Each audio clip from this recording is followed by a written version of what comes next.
Tudo bem? Sejam bem-vindos a mais uma conversa com grandes advogados. Hoje eu estou recebendo, na verdade, estou sendo recebido pela nossa vice-presidente aqui da OAB do Rio, Ana Tereza Basílio, pelo meu querido amigo. Tantos cargos aqui na OAB do Rio que você vai ter que descrever aí, Fabinho. Fábio Nogueira. A gente vai conversar mais uma vez aqui sobre gestão de carreira, relacionamento jurídico e tudo aquilo que eles aprenderam em tantos anos de trajetória para a jovem advocacia, enfim, para quem está retomando a advocacia e buscando evoluir. Então, em primeiro lugar, obrigado, Ana, obrigado, Fábio. Sei que a agenda é apertadíssima. É uma honra, uma alegria estar aqui falando sobre para advocacia jovem, para advocacia recente. É uma alegria e um prazer enorme. Você sabe que eu sou sua fã. Pô, eu que sou. Vamos manter a ordem. Gente, tem duas frentes que eu gosto de conversar, acho que agrega muito pessoal. Uma é a própria trajetória, carreira, né, a gestão dessa carreira. E a primeira pergunta que eu sempre penso é a seguinte, às vezes o pessoal está se formando e não sabe se vai para um grande escritório, se abre o próprio escritório, né? Esse discernimento de onde se inserir no mercado é uma dificuldade. Eu queria ouvir de vocês, né? Até olhando para trás, olhando para outros advogados que já trabalharam com vocês, para a própria trajetória de vocês, se vocês acham que tem um caminho melhor, se todos os caminhos são válidos, mas como discernir isso? Eu vou dizer para vocês, eu tive esse mesmo dilema, né? E vou dizer como eu achei que devia ser e acho que foi a melhor opção, pelo menos para mim. Sim.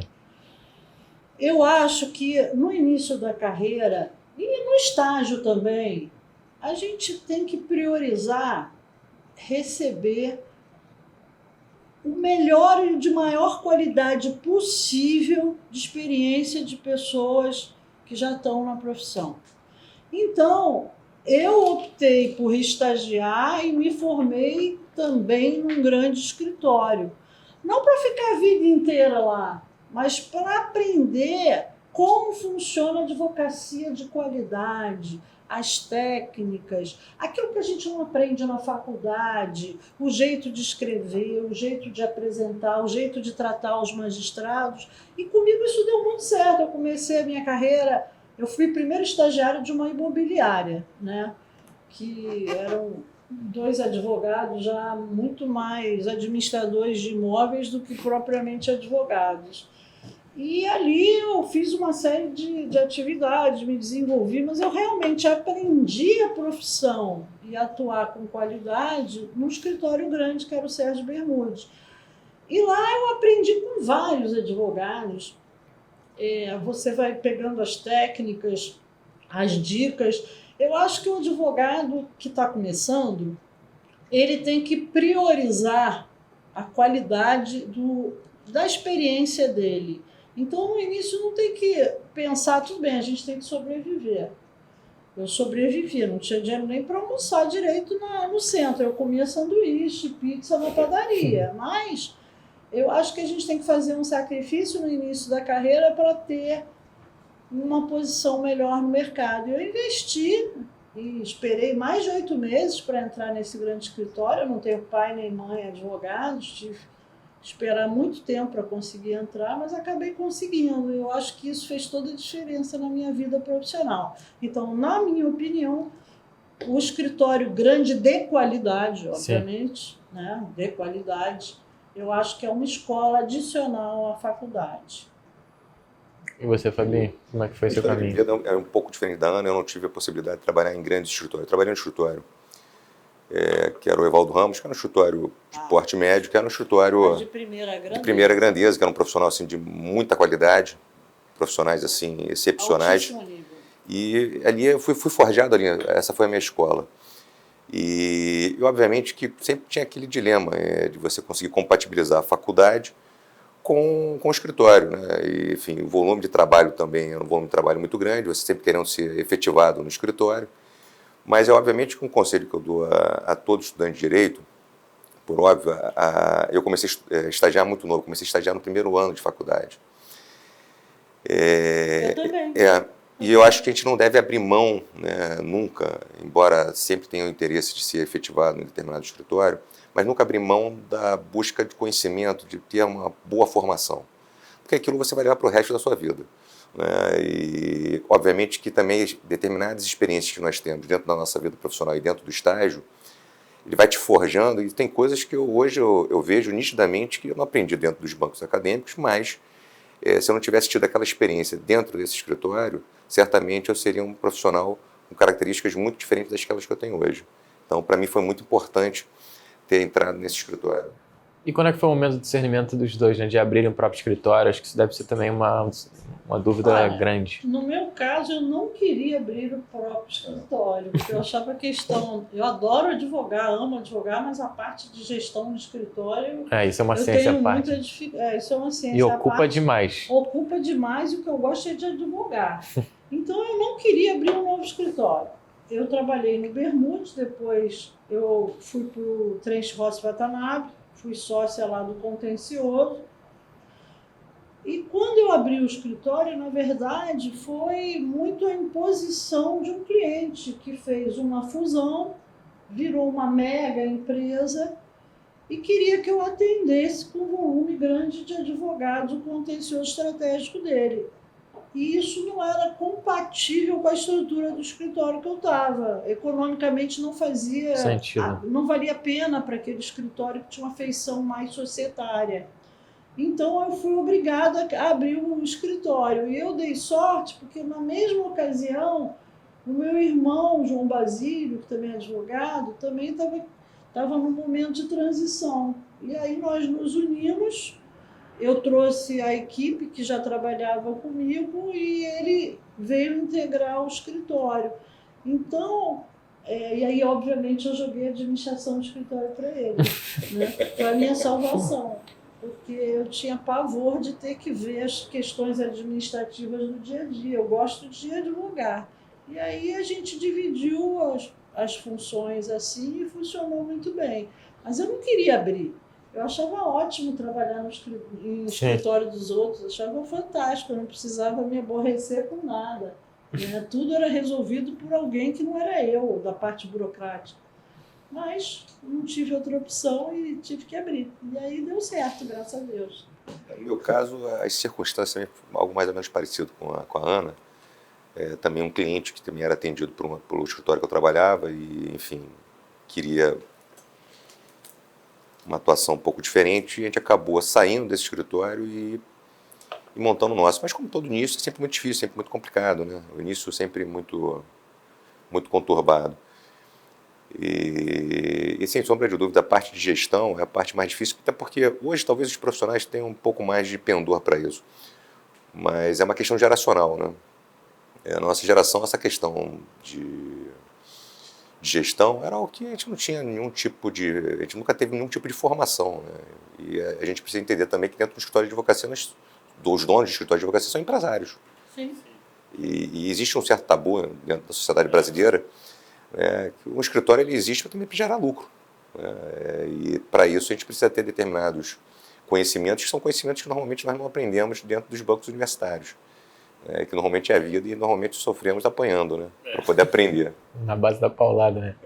Agora, outra coisa que eu acho que seria muito interessante ouvir, pelo menos eu, né, gostaria de ouvir, olhando para quem já chegou no patamar de vocês, o que vocês consideram importante de virtude, de prática, de postura, né, para crescer na advocacia? Também porque muita gente olha para a estrutura de um grande escritório, mas um escritório menor, e olha daquela forma, a carreira é muito longa, quando é que eu vou poder ganhar dinheiro? Né? Primeiro já entra, recém-formado hoje em dia, está querendo ser tratado como sócio. Vocês sentem um pouco isso dessa geração?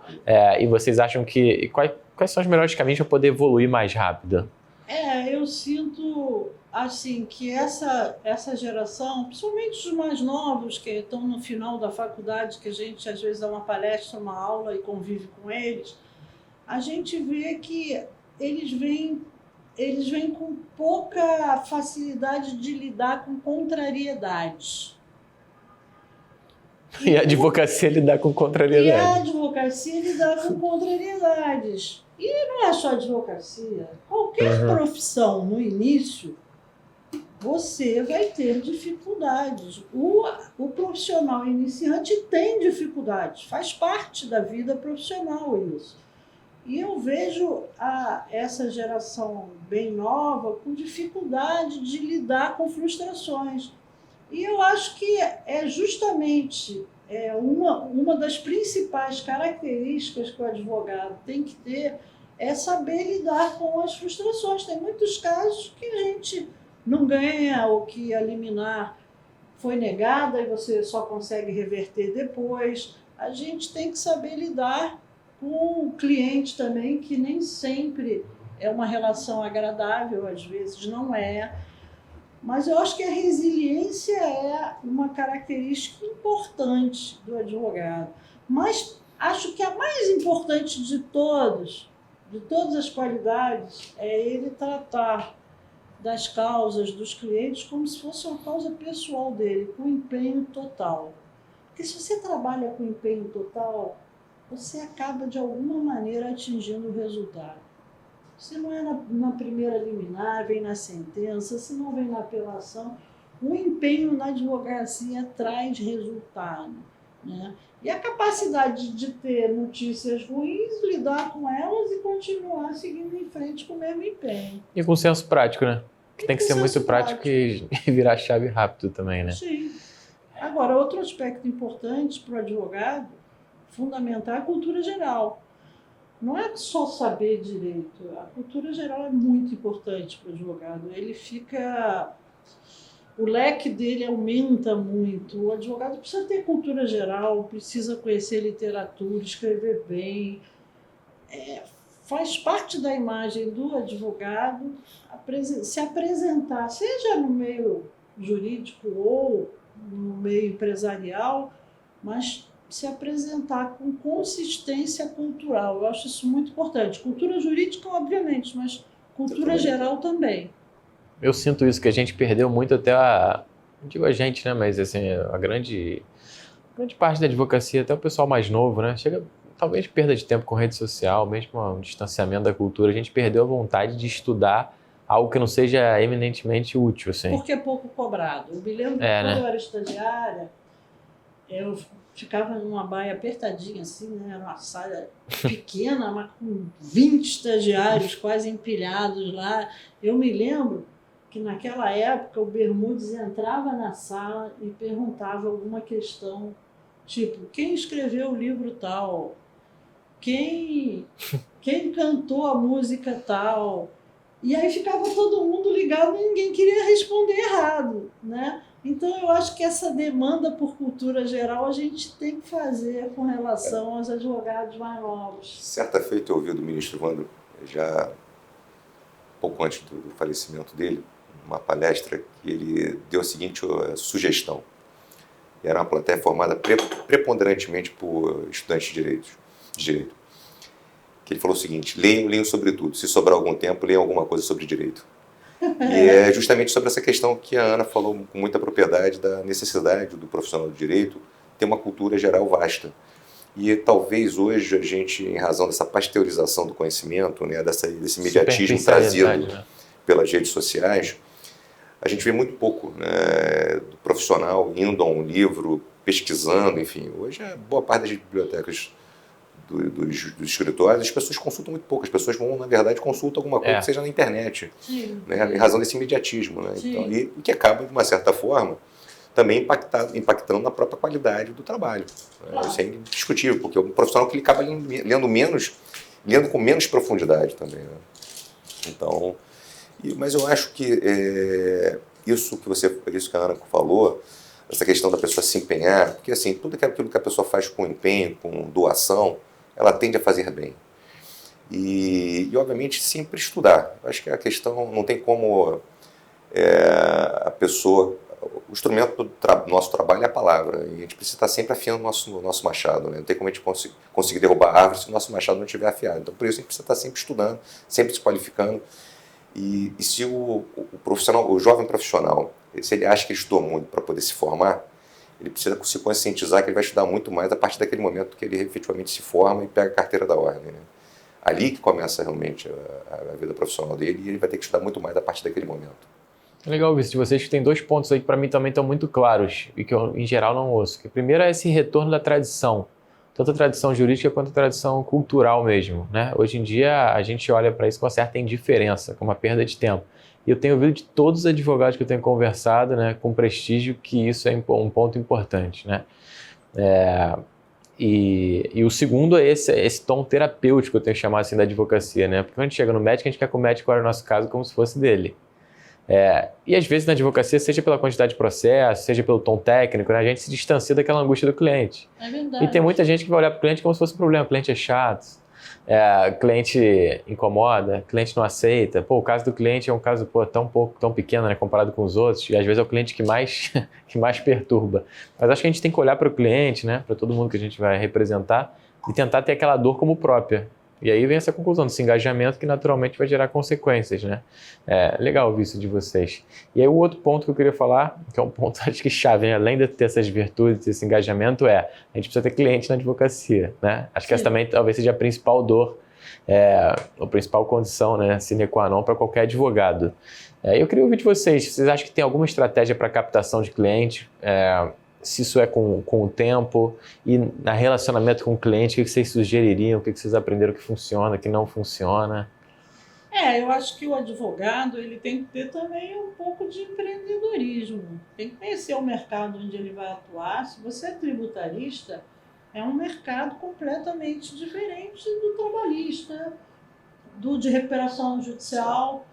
Eu acho que é muito importante você entender o mercado onde você está atuando, até para você definir uma estratégia de obtenção de clientes, né?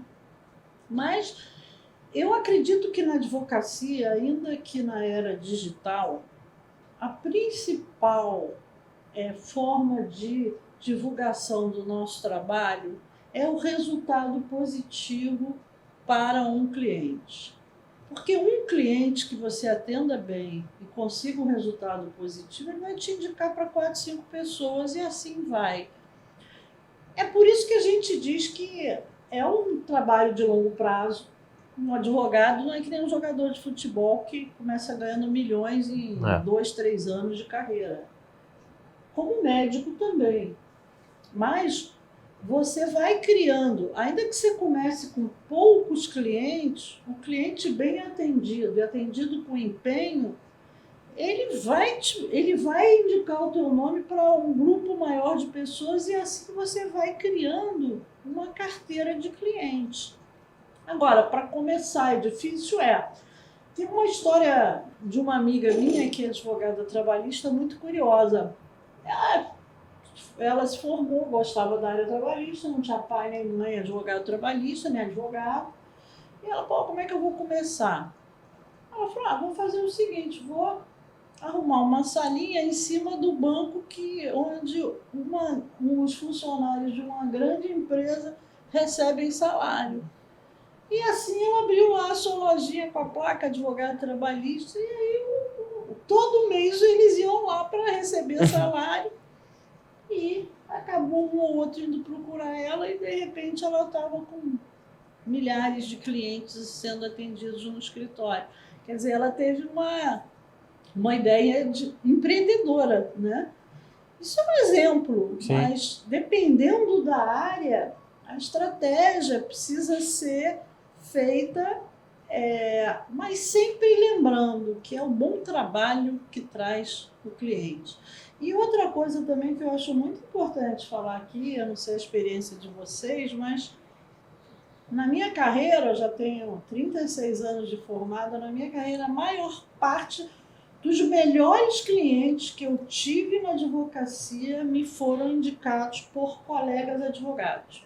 Ou porque o colega é de societário, ou é tributário, ou é criminalista, não atua na minha área que é empresarial, ou o colega tem um impedimento e indica. Eu acho que o relacionamento, sobretudo com os advogados da área que você atua, é fundamental, porque eles são fonte e parceiros de trabalho. Eu concordo com a Ana. Tem 3 pontos da fala da Ana que me chamam muita atenção. Acho primeiro que o advogada, recém-formado, ele precisa entender que a profissão não é uma corrida de 100 metros, é uma maratona. Então, essa visão imediatista da profissão, de que vai ganhar dinheiro muito rápido, assim como qualquer profissão, isso não é verdade. Isso e eu acho que as redes sociais também, elas acabam, de uma certa forma, fomentando essa visão, que é uma visão absolutamente estereotipada e deturpada da realidade. Ilusória, né? Ilusória, absolutamente ilusória. É por isso que tem um quantitativo importante de advogados e advogadas sobretudo os mais jovens, frustrados porque eles imaginam, eles olham aquilo ali, eles acham que aquilo ali é a realidade, quando aquilo não é a realidade. Acho também que essa questão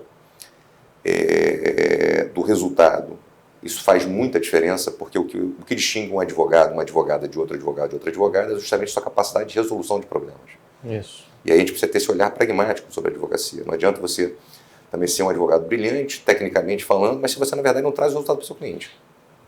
Porque, ao fim e ao cabo, o que o cliente quer é o resultado. Você pode ter uma petição espetacular, com português absolutamente descorreto, mas que, eventualmente, você não empreenda na condução do processo todo o vigor necessário para resolver o problema.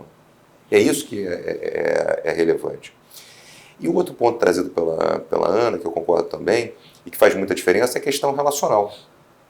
Eu atuo preponderantemente na área tributária. Boa parte dos meus clientes são indicados por colegas que não atuam na área tributária. Eles acabam passando, e assim eu eventualmente passo na área criminal para outros advogados, e isso vai fazendo com que você vá amealhando novos clientes e vai criando a tua rede de clientes. Isso. Dentro desse tema do relacionamento com outros advogados, né, que é um ponto importante da profissão, eu queria ouvir de vocês dois, até porque vocês são muito engajados na ordem, como é que vocês acham que os advogados devem encarar a OAB? Por quê, né? A gente ouve, certamente já ouviram muito, né? Principalmente de gente que não tem nenhum engajamento com a ordem, não se envolve na seccional, na subseção. A OAB reclama da anuidade como se fosse assim, quase um tributo, né, Fábio? Que não tem nenhuma retribuição. Quando, na verdade, a OAB, a cada dia que passa, tem mais opções, né, seja de formação e até de relacionamento dos advogados. Como vocês acham que os advogados devem encarar a ordem assim? Bom, a ordem, ela tem uma multiplicidade de missões impressionante. Eu acho que a entidade civil com o maior número de atribuições das mais variadas perante a sociedade, perante a advocacia. Mas eu acho que a ordem tem um papel crucial, além da defesa do Estado Democrático de Direito, dos direitos humanos, um papel crucial, em primeiro lugar, de levar conhecimento e experiência gratuita para os advogados, principalmente os advogados do interior, que têm menos acesso às principais faculdades e palestras e seminários. Eu acho que a ordem tem, em primeiro lugar, essa missão com a advocacia de passar conhecimento, passar experiência, ajudar os profissionais a ficarem mais preparados no mercado, de uma maneira geral. Eu acho que essa missão é fundamental, né? É o que a gente procura fazer na mentoria, que você coordena o curso de processo civil. Mas eu acho também que a ordem, principalmente para o advogado novo, é uma fonte de rede de contatos, de relacionamento.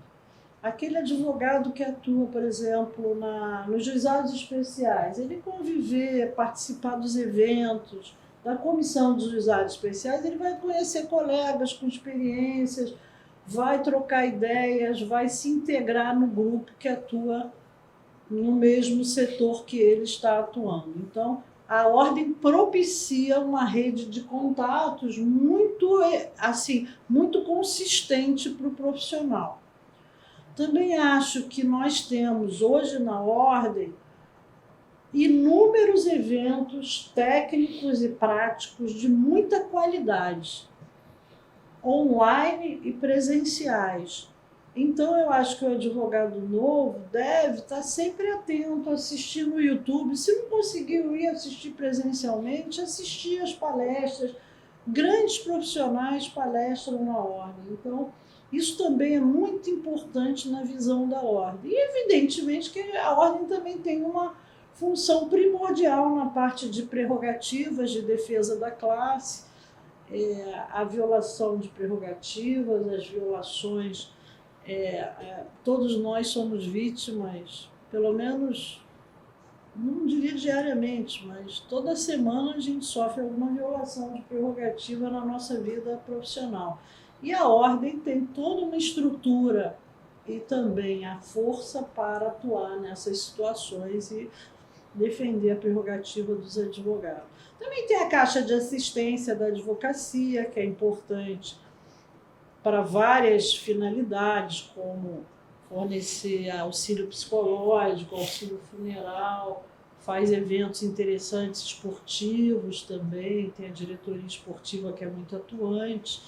Nós temos o Tribunal de Ética, que a gente espera que os advogados não precisem frequentar, pelo menos não como partes, né? E sim como membros, quem sabe, mas que também tem uma função primordial, né? Que é de zelar pela conduta adequada do advogado. Todos nós seremos julgados pelo que os nossos colegas fazem no mercado.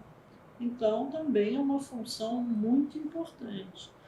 Enfim, a gente poderia aqui ficar a noite inteira falando das missões relevantes da Ordem, né? De informação à população. Hoje mesmo nós lançamos a sexta cartilha a sexta edição da Cartilha de Direito do Consumidor, com várias informações importantes. Aí tem de direito à saúde. São 144 comissões, né? Então é uma produção muito importante para a advocacia e também para a sociedade, para a comunidade jurídica em geral, né? Isso. Ficar fora da ordem é uma pouca inteligência, Fabinho? Eu acho muito pouco inteligente. Eu acho que essa questão do engajamento, a pessoa não está engajada porque ela não tem um sentimento de pertencimento em relação à instituição. No momento que ela desenvolve esse sentimento de pertencimento em relação à ordem, ela naturalmente ela se torna mais engajada e passa a viver o dia a dia da ordem. E ela começa a perceber também o que a ordem pode fazer pela vida dela. De fato, nós temos duas atuações, a gente pode dividir duas atuações básicas da ordem. Uma que a gente fala para a sociedade, a principal voz da sociedade civil organizada, a gente vocaliza os anseios da sociedade civil, e o outro trabalho é um trabalho classista, um trabalho voltado para a classe dos advogados e das advogadas. E quando a Ana fala da necessidade imperiosa de bem formar os advogados, de trazer informação de qualidade para os advogados e para as advogadas, e eu falo isso de maneira muito frequente, você já ouviu isso, eu entendo que o advogado, quanto mais qualificado ele for, menor é a chance de ele ter suas prerrogativas violadas. Exatamente. Porque é uma tendência mais respeitado, sem sombra né? de dúvida. Acho que a questão do resgate, da respeitabilidade da nossa profissão passa necessariamente e obrigatoriamente por uma melhor formação. Eu acho que a questão do respeito às nossas prerrogativas, eles caminham como se fosse um sistema de vasos comunicantes. Não há como nós imaginarmos o respeito às nossas prerrogativas se nós também não tivermos profissionais qualificados. Essa respeitabilidade advém também da qualidade. E eu tenho certeza absoluta, não estou dizendo que é óbvio que nós passamos eventualmente por desrespeito às nossas prerrogativas, mas há uma tendência menor a sofrermos violência prerrogativa do que profissionais eventualmente menos qualificados. Por quê? Porque eventualmente um juiz, um procurador da República, um promotor que tem um veio autoritário, ele sabe também com quem ele está lidando. Ele percebe nitidamente se aquele profissional é um profissional mais qualificado, que se pode se colocar de uma maneira mais firme também para poder evitar ali uma arbitrariedade. Então, seja em relação ao respeito às suas prerrogativas ou algum direito do seu cliente. Então, essa questão da formação ela é fundamental. E além, obviamente, que existe uma gama de serviços que são ofertados pela Ordem dos Advogados. Nós temos 63 subseções, mais de 220 pontos de atendimento espalhados por todo o estado do Rio de Janeiro. Só nesse triênio, a gestão capitaneada pelo presidente Luciano e pela Ana Tereza, inauguraram mais de 400 escritórios digitais. Isso não é pouco. Num ambiente difícil, conturbado, de poucos recursos, é uma vitória bastante significativa para a advocacia de nosso estado. É um retorno para a advocacia. Sem sombra de dúvidas. Quando você fala sobre a questão do valor da anuidade, eu não tenho dúvida em afirmar que cada centavo que é pago por advogado, por advogada, é reinvestido integralmente para a advocacia. E eu acho que um aspecto também, Fábio, que a gente tem que mencionar é que hoje, depois da pandemia, nós estamos num ambiente quase 100% digital na advocacia, para o exercício mesmo da profissão. Sim. E para isso você precisa ter acesso à internet de qualidade, a equipamentos compatíveis com os sistemas dos tribunais, para você poder fazer audiências, peticionar e trabalhar. E hoje O Rio de Janeiro é o estado, eu tenho certeza que não há no Brasil, e eu tenho 27 inscrições nas seccionais do Brasil, sou inscrita em todos, não tem seccional da OAB que tenha uma estrutura de trabalho fornecida para o advogado como a gente tem aqui no Rio.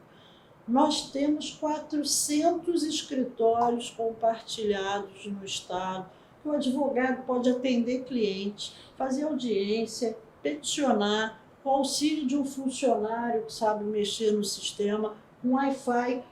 Hoje, a estrutura que a ordem fornece para a advocacia, ela permite que, ao mesmo tempo, 3.000 advogados estejam trabalhando no nosso estado. E se você contar a circulação de pessoas nos nossos mais de 280 estabelecimentos pelo estado, nós vamos ter milhares de pessoas trabalhando na ordem. Isso é muito importante, porque o advogado muitas vezes não tem recurso para ter o seu próprio escritório, Sim. ter uma sala, com todos os custos envolvidos. Então, hoje, mais ainda do que no passado, a OAB é relevantíssima, porque ela dá estrutura. Você é advogado da capital, que vai ter uma audiência e vai precisar ir a qualquer canto do estado do Rio de Janeiro, você vai ter uma estrutura da ordem lá que você pode atender clientes, pode peticionar, fazer audiência, enfim, trabalhar. Essa atuação da ordem, ela traz dignidade para a advocacia, porque justamente num momento difícil como a advocacia atravessa, né, quer dizer, a sociedade como um todo, sobretudo pós-pandemia, como a Ana muito bem colocou, essa atuação da ordem ela é fundamental, porque se nós não tivéssemos feito o que nós fizemos ao longo dos últimos anos, boa parte da classe da advocacia estaria à margem. Ela não teria condições, boa parte dos advogados e advogadas não teriam condições de exercer a sua função, a sua atividade profissional. E não existe nenhum outro órgão de classe, por exemplo, o médico, que é médico, por exemplo, nenhum demérita os outros órgãos de classe, mas não oferece, por exemplo, um espaço para que a pessoa possa clinicar. Nós oferecemos um espaço para que o advogado possa receber seu cliente, atender o seu cliente, possa efetivamente exercer a sua profissão gratuitamente. Exato. E vocês estavam falando aí da questão das prerrogativas, né, da violação das prerrogativas, e eu lembrei do último ponto que eu queria tratar aqui na nossa conversa, que é o relacionamento com a magistratura também, né? A maioria dos advogados vai ter que atuar em juízo e muitas vezes, eu assim, ouço de vários colegas advogados certa autoestima baixa em relação à magistratura, né? Às vezes desesperançoso, achando que não vai conseguir nada, mas eu também percebo que muita gente não tem o tino, né, do relacionamento com o judiciário, e aí eu queria ouvir de vocês. Como você acha que o advogado deve se portar em relação à magistratura e, às vezes, de fato, tem um tratamento mais ríspido do que deveria ter, né? Uma certa dose de pouco trato social, às vezes até de violação das prerrogativas, isso até para o advogado mais novo, né? Mais inseguro, isso é desconfortável e, às vezes, traumático. E o outro ponto em relação ao despacho, né? Acho que correr atrás do processo também, né? Apresentar o caso para o juiz é muito importante e talvez tenha muita gente que deixe isso na vala comum e depois, né, não colha, de repente, o resultado até que mereceria. O que vocês teriam a dizer sobre isso, assim, relacionamento com a magistratura? Eu acho que o relacionamento, a técnica de relacionamento com a magistratura é um dos segredos do sucesso na advocacia. Em primeiro lugar, que a forma de lidar com a magistratura não é igual no TJ e na Justiça Federal ou na Justiça do Trabalho, que também não é igual ao STJ e ao Supremo. Com cada interlocutor, você tem que ter um determinado tipo de postura diferente, né? Porque são culturas de tribunais diferentes, com formas de trabalho diversas. Então, eu acho que nós, advogados, precisamos ter até um pouco de psicólogos, no sentido de compreender o interlocutor, porque a nossa missão é levar as informações relevantes do cliente para o magistrado levar em consideração e julgar a favor dele. Isso. E para a gente ter a empatia de passar essa mensagem da maneira mais eficiente, a gente precisa, de certa maneira, estudar o interlocutor, entender como é que ele tem decidido. É um trabalho artesanal que não pode deixar de ser feito. A advocacia é um trabalho artesanal e nunca vai deixar de ser. Porque o juiz é um ser humano, ele julga com as suas idiosincrasias, com as suas simpatias, e você precisa saber lidar com elas. Mas o que eu acho? Eu acho o seguinte, o diálogo e o tratamento respeitoso é fundamental, mas não podemos também jamais nos acovardarmos diante de uma agressão. Porque, como dizia minha velha avó, o diabo sabe para quem ele aparece. Você não pode deixar o magistrado ficar com a impressão de que você está acuado quando ele está sendo arbitrário. Você tem que mostrar a ele que você não vai admitir aquilo e vai reagir com educação, urbanidade, mas de maneira firme. Eu me lembro, não vou dizer aqui o nome, porque era uma figura que está aposentada agora, mas era até uma senhora muito simpática. Havia uma desembargadora federal que eu fui despachar um memorial, e aí fui levar o memorial e ela começou a falar comigo gritando. Mas a senhora está falando ali, Aí sabe o que eu fiz? Eu comecei a responder gritando também. Eu falei, mas eu estou aqui para defender essa questão que é relevante, envolve um valor relevante e tal. Aí ela ficou tão assustada que aí ela me tratou com respeito. Quer dizer, eu não estou dizendo que a gente tem que gritar com os magistrados, não é isso, mas a gente não pode também se acovardar e se apequenar, porque a gente tem a mesma posição que ele. Ah, tudo bem, ele é que decide, sim, mas eu é que recorro, né? Se ele decidir errado, eu vou recorrer. A gente tem que ter, com urbanidade, com respeito, mas a gente não pode abaixar a cabeça com arbitrariedade ou com grosseria. Não pode, porque senão a gente não vai ser respeitado. E o próximo advogado que entrar lá também não vai ser. Então a gente tem que ser educados, mas firmes, e saber responder à altura quando vem algo inadequado ou agressivo. Sempre com educação, com toda urbanidade, mas com firmeza, né? Eu acho que a gente não pode deixar a relação ficar desequilibrada, porque nós somos advogados, somos parte integrante da justiça e não decidimos, mas podemos criar uma bagunça danada, né? Podemos fazer uma bela confusão se tivermos nossos direitos violados. Então, eu sempre procurei ter bons relacionamentos com magistrados, ter amizade, ter boa relação, mas também sempre procurei, na hora necessária, não abaixar a cabeça e não deixar que me coloquem numa posição de me sentir acuada ou constrangida de jeito nenhum. E eu acho que o advogado, inclusive, é um novo. Agora, para a gente ter a segurança, ter autoestima profissional, é preciso que a gente tenha muito estudo, muito conhecimento para a gente se sentir firme para ter a resposta adequada, né? Então, eu acho que o conhecimento dá a segurança que a gente precisa ter para trabalhar. Muito bom. Concordo plenamente com a Ana, e sobre essa questão que tem que, para cada tribunal, ou para cada magistrado, tem que ter uma ciência, vamos dizer, para lidar com cada um desses magistrados. Mas existe também um fio condutor que perpassa toda a relação com o judiciário, e que talvez essas gerações mais novas talvez tenham um pouco de dificuldade. A nossa profissão é uma profissão eminentemente litúrgica, formal. Uma coisa que eu percebo também, com o passar do tempo, essa liturgia, essa questão da formalidade, ela vem se perdendo. Então, acho que isso é algo que os advogados, sobretudo os mais jovens, precisam compreender bem.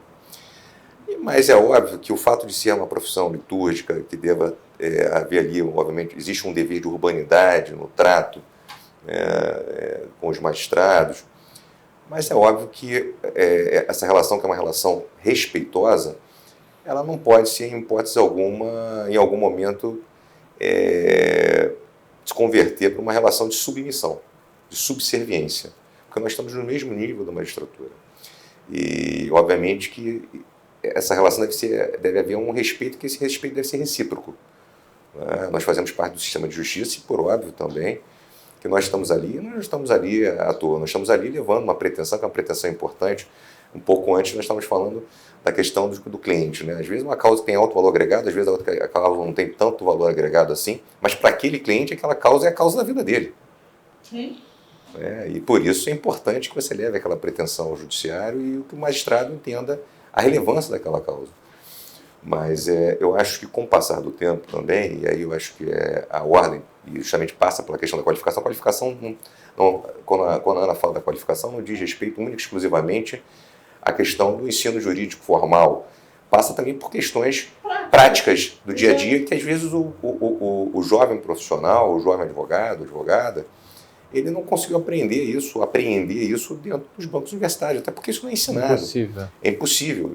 Você só aprende no dia a dia da tua profissão. Mas essa questão da formalidade, da liturgia, é algo que precisa necessariamente ser observada, que foi se perdendo um pouco com o tempo. E outra coisa que eu acho importante a gente mencionar aqui é o seguinte: muitos advogados, uma visão sobre a minha perspectiva equivocada, acham que tem que bater no tribunal, brigar, gritar, bater panela, agredir magistrados. E tem até nas campanhas de ordem, tem candidatos que pregam isso, né? Vamos bater, vamos quebrar o pau. Eu acho o seguinte: não é assim que profissionalmente a gente cresce e a gente consegue as coisas. A gente tem que saber a hora de bater e saber a hora também de ser diplomata, de conversar, de negociar. Essa história de, então eu vou gritar com o juiz, vou bater panela, vou fazer escândalo na porta do tribunal, isso não leva a lugar nenhum, a não ser talvez a impressão para leigos que desconhecem a profissão de que haja algum tipo de atuação ali. Eu acho que isso não agrega nada à advocacia. O que agrega à advocacia é a atuação consistente, firme, mas com diplomacia também. Porque os tribunais também precisam da advocacia. E a advocacia precisa dos tribunais. Então, a gente tem que saber lidar com isso de uma maneira diplomática e firme, mas não espalhafatosa e panfletária. Histérica, né? Histérica. Eu acho que essa questão da construção de pontes de diálogo, sobretudo com os tribunais, elas podem trazer resultados muito mais efetivos para o exercício da nossa profissão do que, eventualmente, essas atitudes histriônicas, panfletárias, que muitas das vezes acabam não levando a lugar nenhum, a não ser o acerramento dos ânimos, e o que faz com que, na prática, haja um distanciamento entre o judiciário e a advocacia, quando devemos estar todos no mesmo lado, buscando sempre uma melhor prestação jurisdicional. Eu acho que essa questão, e a Ana sempre prega muito isso, e faz isso no exercício cotidiano das suas atividades na ordem, estabelecer um diálogo franco, verdadeiro, com as instituições, porque é dessa forma que a gente consegue, de fato, avançar, através do diálogo. Mas um diálogo que estejamos sempre no mesmo nível, mas que seja um diálogo fraterno. Acho que pode estar faltando para muita gente, talvez seja boas referências, né? E aí eu ia até grandes referências na advocacia, né? Modelos de fato serem seguidos. Acho que sem referência é difícil ter liturgia, sinceramente, né? Eu vejo muita gente dessas novas gerações, não vou nem citar casos pontuais, mas elas viram e mexem até para viralizar, né? Às vezes fazem sustentações orais que assim, o cliente fica completamente escanteado, né? Tá pensando, né, como aquilo vai viralizar, mesmo no STF, né? Às vezes afrontando até os ministros que vão julgar o próprio cliente, e o cliente ficou para o segundo plano, coitado. Eu tenho pena, né? Ou seja, a advocacia está esquecendo da essência que é defender o seu cliente. Eu queria perguntar, para fechar, para vocês, quem são as grandes referências para vocês na advocacia ou no direito, né? Quem foi que inspirou? E tenho certeza que vocês são grandes referências, pelo menos para a minha geração e para as novas gerações, mas quem que inspirou aqueles que nos inspiram? É difícil responder essa pergunta sem correr o risco de cometer injustiças. Mas eu diria que alguns profissionais, até pelo próprio caminho convívio, né? que eu segui, me marcaram muito. Primeiro, o Sérgio Bermudes, que foi o meu primeiro patrão, que me dava muita bronca, mas que me fez virar gente na advocacia, né? Eu diria que o Kazu Watanabe, também, quando eu fui sócia dele por 11 anos, foi uma experiência fantástica, porque ele tinha outras qualidades diferentes do Sérgio, mas que também são muito importantes para a advocacia. E outra figura que me marcou muito também foi o Silvio Capanema de Souza, que foi meu padrinho na Cândido Mendes. Ele conseguiu uma bolsa de estudos parcial. Na época, minha mãe tinha poucos recursos para mim, para o meu irmão. E encantava, e ainda encanta, né, quando a gente vê um filme do Capanema falando, talvez um dos maiores oradores do país, que, enfim, que nos deixou na pandemia. Eu acho que esses 3 nomes foram muito relevantes para mim, sem prejuízo de muitos outros, que de uma maneira ou de outra vão nos influenciando e vão nos ensinando a crescer profissionalmente. Mas eu citaria esses 3. Ô Fabinho, antes de passar a palavra aí, que me ocorreu uma coisa aqui. A Ana, acho que hoje, acabou citando 3 homens naturalmente, né? Mas hoje ela é uma grande referência, acho que para a advocacia feminina. E a advocacia é uma profissão, eu não tenho nos números, vocês devem ter, né? Mas talvez até majoritariamente feminina, como todas as outras coisas no direito. No Rio de Janeiro, 52,8% da população é de mulheres e 52% dos advogados são mulheres também. Você tem noção da sua importância para como referência na advocacia feminina, Ana? Que você ocupa um espaço hoje muito importante na advocacia do Brasil, no Rio de Janeiro, né? Até pelo seu escritório você tem um nome de peso, fora a construção, né? Toda na ordem. Você tem noção da importância disso para as novas gerações, para as tantas advogadas? Eu sei que somos muito raras as donas de escritório mulher. Eu acho que se você pegar os 30, 40, 50 maiores escritórios do país, acho que talvez só o meu pertença a uma mulher, né? Seja a liderança uma mulher. E eu vejo muito poucas mulheres chegando nos escritórios aos cargos mais relevantes. E nos tribunais também. No Congresso Nacional também. Isso é um problema grave no Brasil e em vários outros países. Eu me lembro que a gente recebeu no OAB um advogado americano conhecido, que tinha um escritório muito grande lá. E aí ele ficou conversando comigo, como é que é o seu escritório? Eu falei, nós temos 100 e poucos advogados, estamos em 3 cidades. Aí ele falou assim, nossa, que curioso, e o escritório de uma mulher, a gente não tem muito isso nos Estados Unidos, não. Aqui também não. Nossa, também não. Mas eu acho que essa realidade, aos poucos, ela vai sendo alterada, né? A gente tem grandes mulheres advogadas em várias áreas, temos advogadas fantásticas. O fato de eu citar 3 homens é porque eu tenho 36 anos de profissão. Quando eu me formei, a advocacia era quase que majoritariamente masculina. Então, eu acabei aprendendo com homens. Mas claro. Eu vejo, na minha geração, e principalmente nas novas gerações, mulheres talentosíssimas, criminalistas brilhantes, civilistas brilhantes.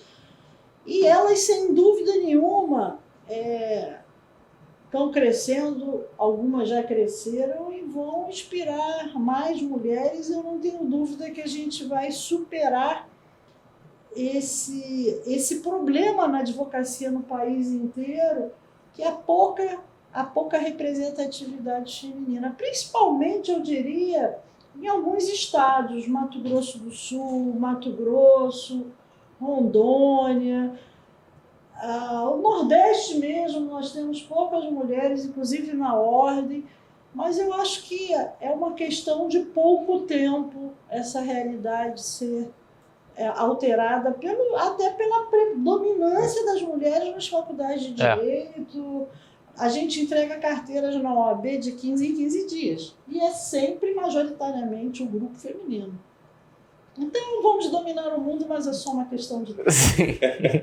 E você, Fábio, quem que você apontaria como referência? Tem 4 nomes, assim, e por acaso, coincidentemente, tem 2 desses 4 nomes que foram citados pela Ana.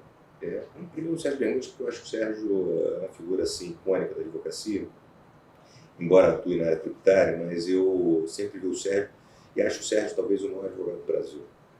É um sujeito que, além da sua cultura jurídica estupenda, tem uma cultura geral vastíssima. Vastíssimo. Assim, é muito diferenciado, atua sempre em grandes causas e um sujeito, enfim, estabeleceu um padrão de advocacia. O padrão de advocacia do escritório Bermudes. O Bermudes se tornou um padrão, um padrão que foi perseguido por muitos escritórios. Sim. E acabou formando grandes profissionais. A Ana, por exemplo, e grandes outros profissionais que saíram daquele escritório. O professor Silvio Capanema, ele foi meu professor também, enfim. Ele foi oriundo do Quinto, foi para a magistratura, depois voltou para a advocacia. Indiscutivelmente um dos maiores tribunos que eu já vi na minha vida, eu tive a oportunidade de ver. E tive uma experiência aí que me aproxima muito a Ana também. Eu tive um problema familiar e ele foi fundamental para que eu pudesse me formar.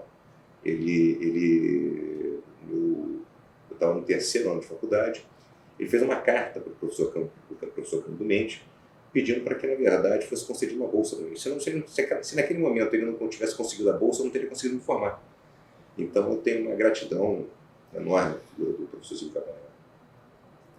E tem 2 tributaristas assim, que eu acho que foram assim, figuras muito representativas na minha formação. Uma foi o professor Condorcet Rezende. Fantástico. Fantástico. Uma figura que ele disse também, um homem de uma cultura extraordinária. Assim, Convivi muito com ele. E assim, quando eu vi, assim, um padrão de advocacia também, do Leocanto, aquela coisa, era algo que, assim, que eu olhava para aquilo, eu queria ser aquilo. Né? Você se vê naquela pessoa. Né? E o outro profissional era o Sacha Comon. Né? Enfim, Fantástico. Mineiro, enfim. Foram profissionais assim, que Uma inspiração. foi uma inspiração, na verdade.